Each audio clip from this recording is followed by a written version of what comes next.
As coisas transcenderam para outra faixa, para outra etapa.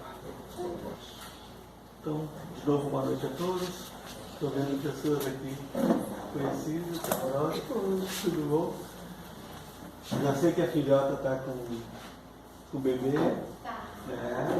Então tá bom. Vai ver os ossos, está tudo molhado. Estou muito emocionado por voltar aqui, por esse momento, essa calorosa recepção, a alegria de estar aqui,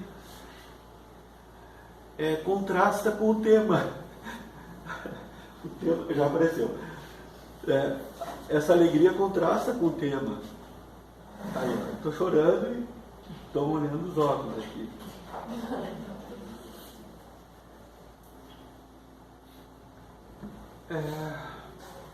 O que eu estou sentindo nesse momento é quase como que, de alguma maneira, recolher o amor plantado.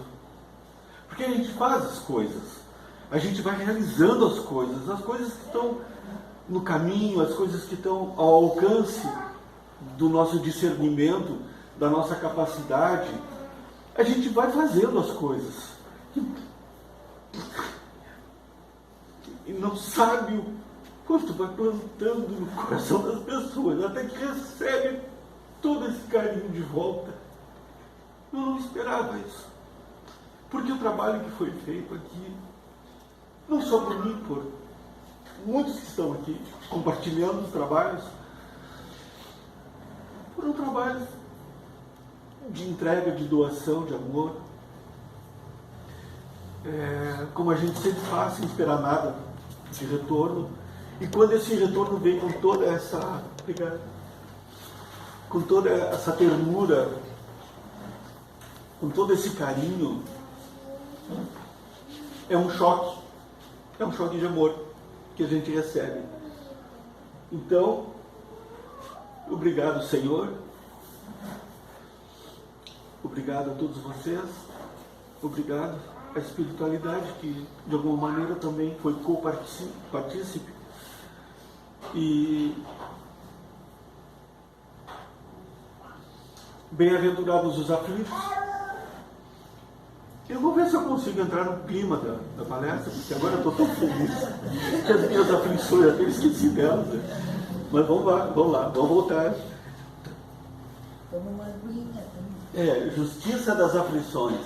Vamos lá.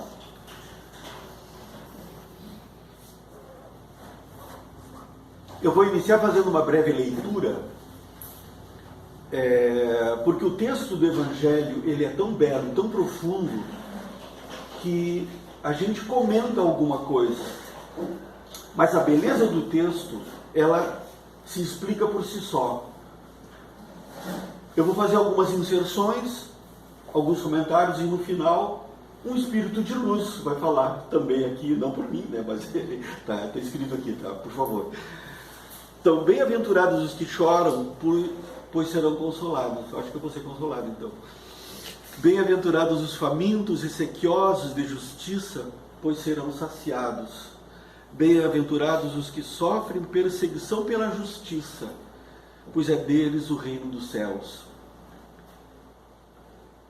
Bem-aventurados vós que sois pobres, porque vosso é o reino dos céus. A primeira inserção, aqui a pobreza que o Evangelho nos traz, não é a pobreza material, daquele que tem pouquinho, então é para ele que tem pouquinho que vai ser aberto o reino dos céus. Não, é para a humildade real do coração. Não é da fortuna, não é da riqueza ou da pobreza material, e sim da humildade, dos sentimentos. Aquele que é pobre não significa que essa pobreza venha sem bens, sem um salário, sem trabalho. Não. A pobreza é a humildade, é o discernimento que cada um possa ter a respeito daquilo que tem de material e pode compartilhar com outras pessoas. Que somente a humildade real possibilita isso. Bem-aventurados vós que agora tendes fome, porque sereis saciados. Ditosos sois vós que agora chorais, porque rireis. Mas olha a advertência, e essa advertência é seríssima. E não se trata de riqueza material. Mas ai de vós ricos, que tendes no mundo a vossa consolação. É justo que aquele que trabalha tenha a retribuição à altura do seu esforço. É justo aquele que tem inteligência para conseguir arrecadar fortuna, e ele receba essa fortuna como justa retribuição ao seu esforço. Porém, o alerta do Evangelho, que tendes no mundo a vossa consolação, ou seja, todo aquele que tem o pouco que tenha, ou o muito que tenha, mas que exatamente são os bens materiais, as distrações da mente, que servem de consolação ou de manutenção da própria vaidade, do seu próprio orgulho. É exatamente esta questão que o Evangelho nos traz. Não é a questão de ter ou não ter dinheiro, ter ou não ter fortuna. Não é isso. Mas fazer da fortuna uma forma de viver a vida no mundo, viver a encarnação no mundo, como se a riqueza fosse o objetivo final da encarnação. Ai de vós ricos que fazes, que tendes no mundo a vossa consolação. Eu quero ter um carro novo, eu quero ter maior salário, eu quero ter maior riqueza, eu quero voar não sei o quê, eu quero voar para muitos países, E se perde apenas na satisfação dos sentidos, porque todas estas circunstâncias que a fortuna nos traz, inadvertidamente, só satisfazem ao corpo, ao bel prazer do corpo. Os prazeres da alma, as satisfações profundas e intensas da alma, são essas que nós vamos carregar. São essas que nós vamos acolher no nosso coração e levar para as nossas encarnações. Não são os desfrutos do corpo, que nos traz uma certa satisfação. Mas não é o resumo do nosso dever aqui na Terra. Nós viemos aqui cheios de direitos, mas cheios de deveres também. E nesses deveres, se nós soubermos usar da nossa fortuna pessoal, do nosso dinheiro pessoal, de alguma maneira ajudando a nossa sociedade nas suas dores, nas suas necessidades, é exatamente essa fortuna que nós vamos levar para a pátria espiritual. E é disso que se trata este item do Evangelho. Ai de vós que estáis saciados, porque tereis fome. É o mesmo sentido. Ai de vós que agora rides, porque sereis constrangidos a gemer e a chorar. Justiça das aflições. Somente na vida futura podem efetivar-se as compensações que Jesus promete aos filhos da terra. E ali, vida futura está sublinhado. Por quê? Porque a gente não consegue compreender o Evangelho se não aceitar o ciclo ininterrupto das encarnações.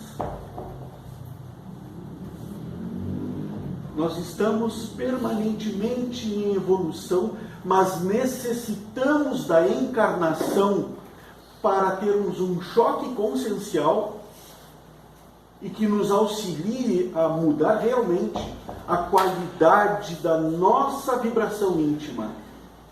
É através das encarnações que nós podemos sofrer os abalos necessários na nossa intimidade emocional, psíquica, os nossos sentimentos mais profundos e dar um salto de qualidade, qualificando-nos um pouquinho mais a cada encarnação.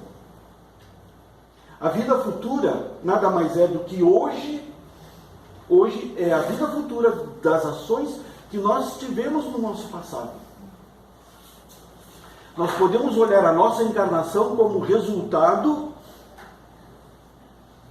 como ela sendo a própria vida futura de tomadas de decisão que nós tivemos no nosso passado.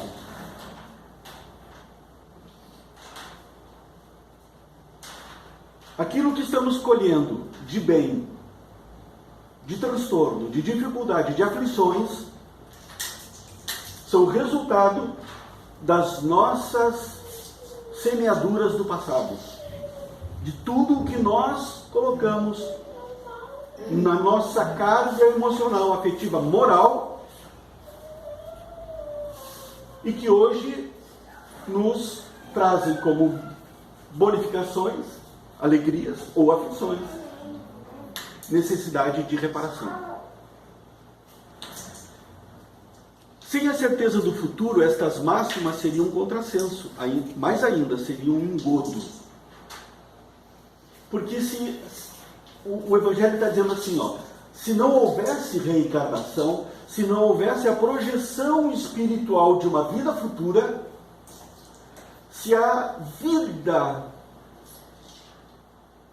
humana terminasse aqui, ela começasse no nascimento e terminasse na morte do corpo físico, nada do Evangelho seria viável.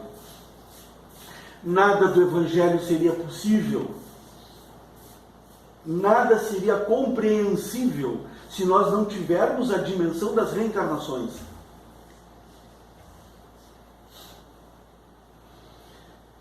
Mesmo com essa certeza, dificilmente se compreende a conveniência de sofrer para ser feliz. É um contrassenso. Se a gente não tem a noção das vidas futuras, se a gente não tem a noção de que a vida é uma só, com ciclos na encarnação, na espiritualidade, no reencarne, na espiritualidade. Se a gente não tem esta perspectiva, o Evangelho é um amontoado de palavras vazias. Só existe realidade espiritual no Evangelho se nós trouxermos o Evangelho e compreendermos que o Evangelho está educando o espírito que somos. Hoje encarnados.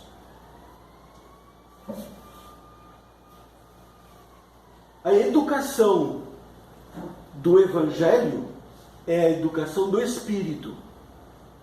E essa educação, ela é permanente. Até nos tornarmos espíritos de luz. E sermos como Jesus, o exemplo do Evangelho. A vinda do Cristo aqui para trazer a lei do universo, e é disso que se trata o Evangelho, é a lei do universo. O universo inteiro é regido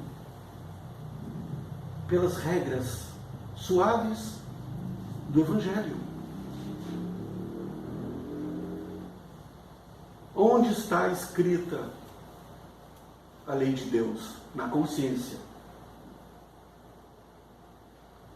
Jesus, ao ser desafiado pelo fariseu, qual é a principal lei? Qual o principal mandamento da lei divina? E Jesus responde: tu que és doutor da lei não sabes? Era uma pegadinha para Jesus, mas Jesus não, o Cristo, Amarás o Senhor teu Deus de todo o teu coração, de toda a tua inteligência, de todo o teu ser inteiro, integral, sem ter um mas, sem ter uma vírgula de reticência, sem ter uma dúvida sequer. Esse é o primeiro. E o segundo, semelhante ao primeiro, amarás ao teu próximo como tu amas a ti próprio. Então Jesus resume em um mandamento que tem duas partes, que é o amor. E ele vem e nos traz. Mas ele não é como o Jorge que fala sobre o assunto. Ele trouxe o exemplo vivo. Ele se tornou uno com o Evangelho e trouxe a exemplificação nele próprio, que é o que nós vamos ser. É a boa notícia da noite. Vamos passar por uma série de aflições. Um dia todos nós seremos anjos. A música está nos dizendo isso. E essa é uma realidade que nós temos que aceitar no nosso coração. Nós podemos olhar para dentro de nós e aceitar que dentro de nós pulsa o Cristo em preparação. Dentro de nós não está, porque tudo que está pode não estar. Tudo que é e simplesmente é. Então nós somos Cristos. Estamos encarnados, estamos a caminho da luz, estamos a caminho de uma realidade belíssima, profundamente bela, que é em nós. Há um tempo atrás, eu olhando preparando uma palestra, estava olhando uma palestra do Divaldo, que ele fala sobre o ponto de Deus. O ponto de Deus é em nós. E é uma palestra que eu recomendo. YouTube, o ponto de Deus é em nós, Divaldo. Por favor, eu recomendo de todo o meu coração. Porque nos ajuda a compreender como o sagrado atua na nossa consciência. Como o sagrado pulsa de forma tão sutil, tão suave, tão poderosa em nós. Ele não pulsa de fora de nós, ele pulsa em nós, nos transformando cotidianamente para que a gente seja um pouquinho melhor a cada dia. É uma frase que o Espiritismo adora: um pouco melhor que ontem e hoje, e amanhã um pouco melhor que hoje, né? Então nós temos em nós, nós não temos, perdão. Nós não temos, nós somos esse ponto sagrado. Nós somos Cristos em preparação. Todas as pessoas, no estado em que se encontrem, na situação social que se encontrem, são Cristos em preparação. Todos. Não há uma pessoa que fuja dessa realidade. Porque o Pai, quando nos cria com os seus atributos, com a potencialidade do seu amor em nós. A vibração do universo, e o Evangelho traz isso, a vibração do universo penetra em nós e nos ativa o ponto sagrado que somos. O ponto sagrado que somos ativa a nossa consciência de encarnados que estamos. E é assim que o Senhor dos mundos, o Criador do universo, faz a sua obra evoluir e aproximar-se gradativamente do seu amor. É dessa maneira que o Senhor atua na sua obra. Dizem, para ter maior meta. Mas então pergunta-se, por que sofrem uns mais que outros? Por que nascem uns na miséria, outros na opulência, sem coisa alguma haverem feito que justifique essas posições? Porque uns nada conseguem, ao passo que a outros tudo parece sorrir. Todavia, o que ainda menos se compreende é que os bens e os males sejam tão desigualmente repartidos entre o vício e a virtude. Merecimento, vida passada, vida presente, vida futura, semeadura, colheita. É disso que se trata esta parte do Evangelho. Colheita. Uns têm mais, uns têm menos, uns se esforçam, não conseguem nada, uns fazem algo qualquer e já a bonança sorri para eles, a fortuna sorri, fortuna não só material, mas a fortuna, a abundância de amor, de família, uma boa família estruturada, ao passo que outros trabalham, eles são espíritas inclusive, e trabalham, e o seu lar às vezes não está bem, as suas questões financeiras não estão bem. Vamos encontrar a resposta de todas essas situações na semeadura, na colheita e na futura semeadura. E que homens virtuosos sofram ao lado de mãos que prosperam. A fé no futuro, e agora vem uma parte fundamental desta parte do Evangelho.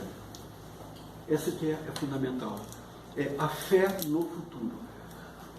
Nós, espíritas, temos o direito e o dever. As duas coisas juntas.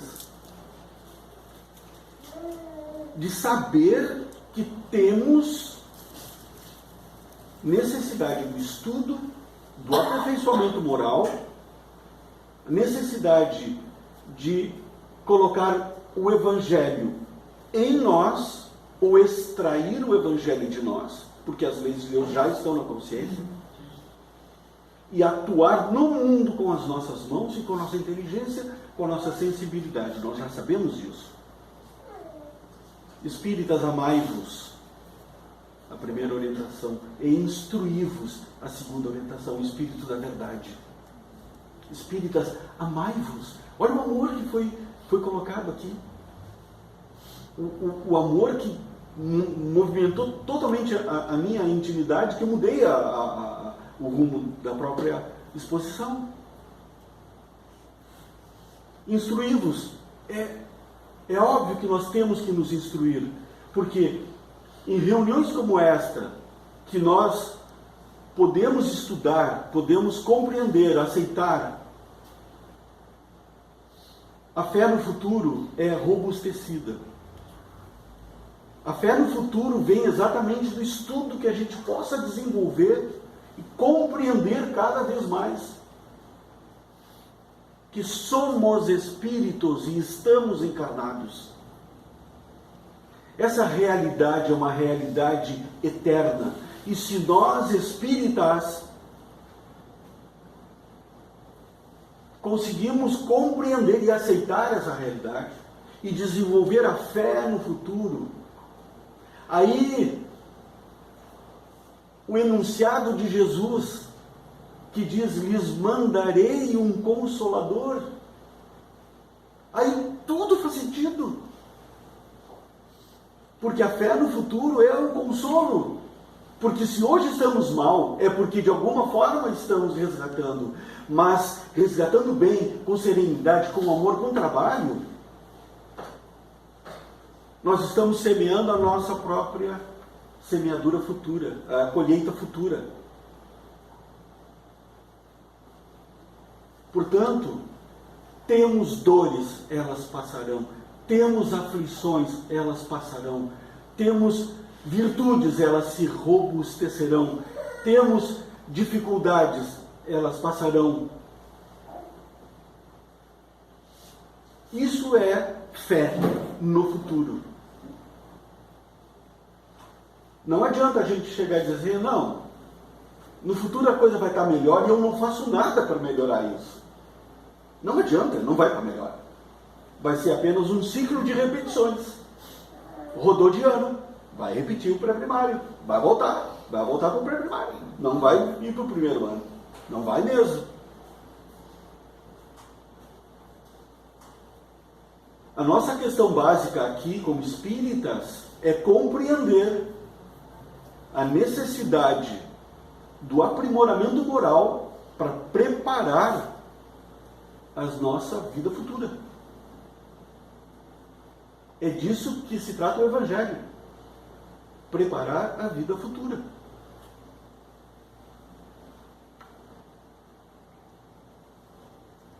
A fé no futuro pode consolar e infundir paciência, mas não explica essas anomalias que parecem desmentir a justiça de Deus. Só parece, né? Vamos lá. Entretanto, desde que se admita a existência de Deus, ninguém o pode conceber sem o infinito das perfeições. Ele necessariamente tem todo o poder, toda a justiça, toda a bondade, sem o que não seria Deus. Se é soberanamente bom e justo, não pode agir caprichosamente nem com parcialidade. Então, se a aflição que nós temos hoje nos causa transtornos íntimos, e se nós admitirmos a existência do Senhor, nosso Pai, Criador de tudo, bondoso, justo por excelência, nós temos que aceitar que a vicissitude de hoje tem uma causa, e essa causa, sendo Deus justo, essa causa é justa. Tem consolo maior do que isso? Talvez não diminua a necessidade do resgate, mas ajuda a gente a atenuar o sofrimento, porque compreende que tem que passar por essa prova, compreende que tem que passar por esse resgate, e é disso que se trata. Compreender, compreensão, que é entender e aceitar no coração. Entender é intelecto, compreender é intelecto e sentimento. A compreensão é algo um pouquinho maior que entender, porque às vezes eu entendo o Evangelho, mas não o compreendo porque não consigo colocar para dentro do meu coração ou extrair de dentro de mim essa máxima do Evangelho. Eu posso falar sobre ela, mas me tornar isso é uma distância infinita. Ainda, mas estamos a caminho. Da vida derivam de uma causa, e pois que Deus é justo, justa há de ser essa causa. Isso o que cada um deve bem compenetrar-se. Por meio dos ensinos de Jesus, Deus pôs os homens na direção dessa causa. Né? Em direção dessa causa. Essa causa nada mais é, nada menos do que nós mesmos. Jesus nos colocou em direção da causa, lá a causa. Então nós vamos para o Monte Sinai, nós vamos para o Tibete. Não, sois deuses. O Cristo falou, sois deuses. O reino de Deus está no coração do homem. É em nós que devemos perseverar na busca. É dentro de nós. Por meio dos ensinos de Jesus, Deus pôs os homens na direção dessa causa. E hoje, julgando-os suficientemente maduros para compreendê-la, lhes revela completamente a aludida causa. Por meio do Espiritismo, isto é, pela palavra dos Espíritos. E aqui eu abro um parênteses. O Espiritismo, a base do Espiritismo são cinco obras. O Pentateuco Espírita, que é Allan Kardec trabalhando, organizando todo um conhecimento e nos oferecendo esse conhecimento para que a gente possa estudar, se aprimorar, compreender. Só que passados alguns anos, né, mais de 100 anos, 3 espíritos vêm para desenvolver algumas máximas que estão condensadas na doutrina espírita. Na parte moral, o Senhor Emmanuel vem trazer todo um apanhado de comentários, explicações a respeito de passagens do Evangelho na parte moral. Quem quiser entender a parte moral do Evangelho, estude Emmanuel. André Luiz vem nos trazer a relação do mundo material com o mundo espiritual, que é o que diz aqui, por meio do Espiritismo, isto é, pela palavra dos Espíritos. Estamos falando de espíritos da mais alta linhagem espiritual, que vieram nos trazer notícias do mundo de lá. André Luiz nos traz as relações entre a lei de causa e efeito, como se aplica essa lei em nós encarnados, a relação entre o mundo material com o mundo espiritual,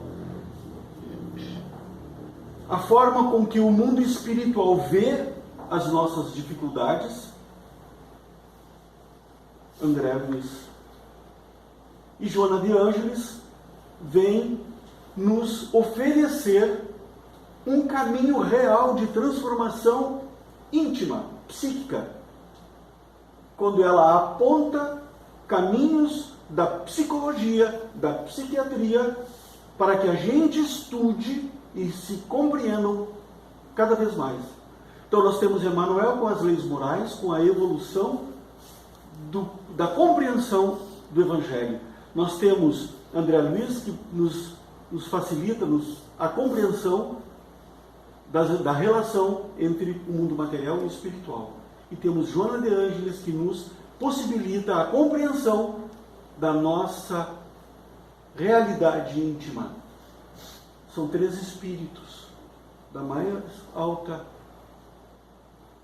evolução que nos vem oferecer desdobramento das obras básicas. Depois, outras e outras e outras obras vieram também, todas justas, maravilhosas, mas esses três são três pilares. Pela palavra dos Espíritos. Estamos terminando, né? Teria mais alguma coisa para falar, mas,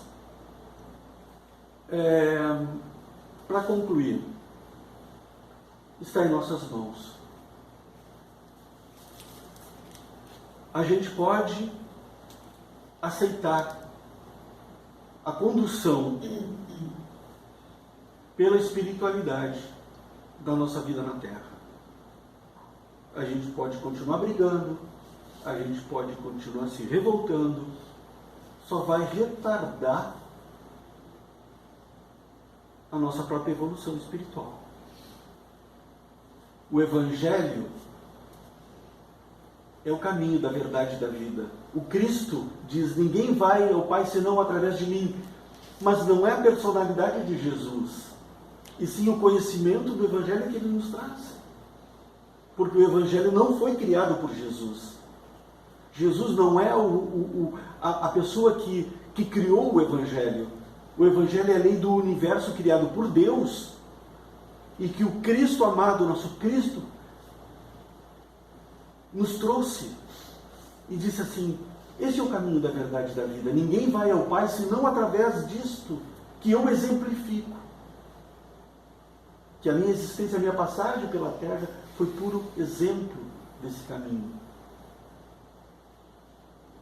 Então, nessa noite de profundas emoções, eu agradeço o convite pela Cida, né? A Taninha, o acolhimento, será sempre né? O Diniz, todos os meus queridos, né? Doroti. Né? Eu agradeço profundamente estar aqui entre vocês. Então, a pedido da casa, nós vamos elevar nossos pensamentos e os nossos sentimentos para a prece final.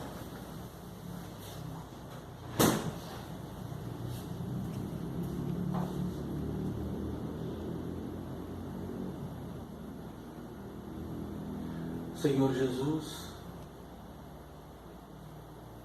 queridos irmãos em espírito,